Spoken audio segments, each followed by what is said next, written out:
mud, why don't you hold up the stencil here?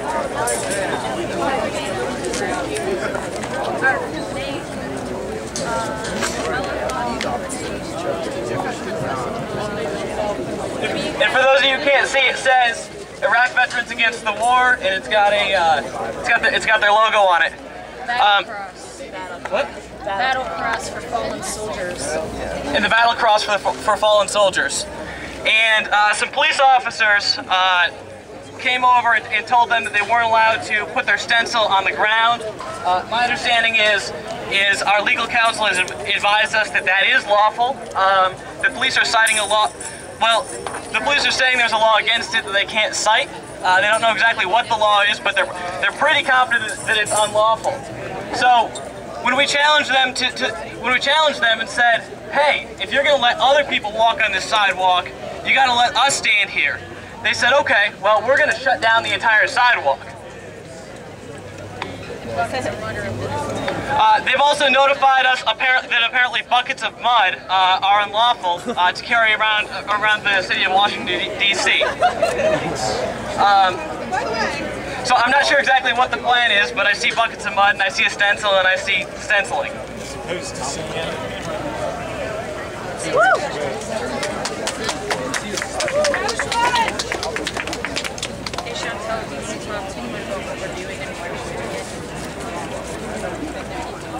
Is there another sponge? Yeah, there should be 3 sponges. You can make that. It's a great idea. Talk about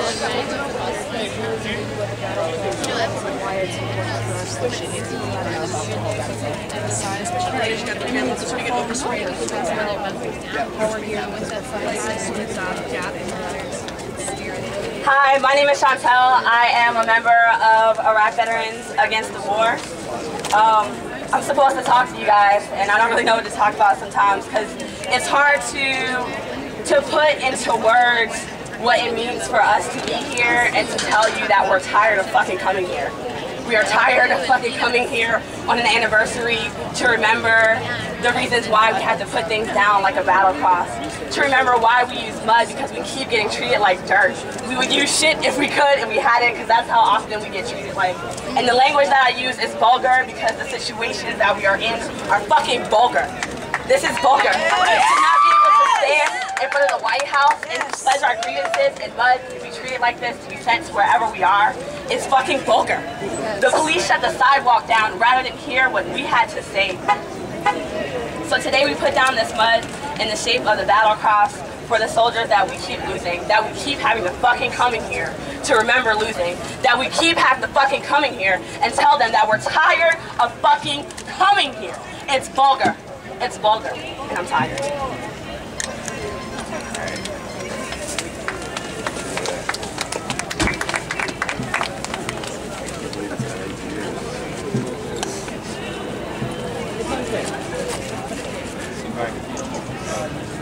I think we should put a Portuguese right for windows. Yeah, we can line this whole bitch up if you want to. Hey Kyle, do you know the Side by side by side. address offhand for the IBAW house?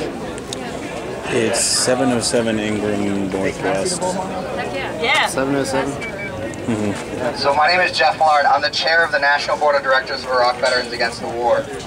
And if you think that they're afraid of a couple of veterans with a mud stencil, they're not.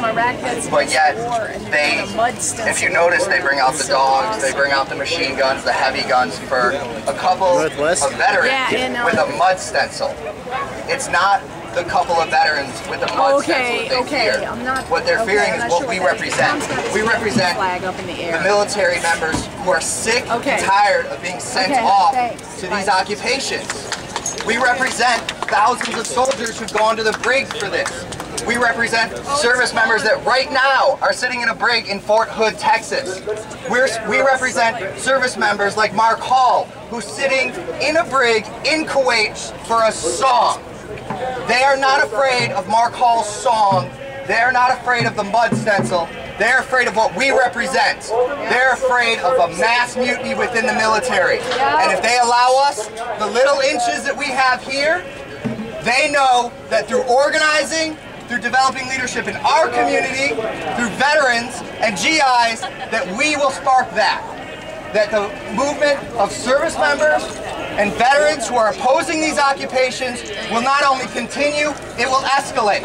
And the more that they try and pinch off little things like mud stenciling, like Mark Hall's song, the more they do these things, the more our ranks will grow. I guarantee you we will have members that we did not have yesterday by tonight. Yes! So when you go home, make sure you talk to the veterans in your community. Show them these pictures. Show them these videos. Let them know that if they choose to stand up, we will stand with them. Yeah! Woo!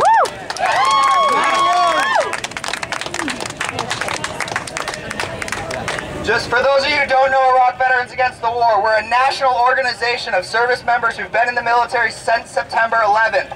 We have 60 chapters across the country, in Canada, Europe, and members serving in Iraq and Afghanistan today. We believe in three things. The first is an immediate withdrawal of all occupying forces from Iraq, and we also passed a resolution against Afghanistan.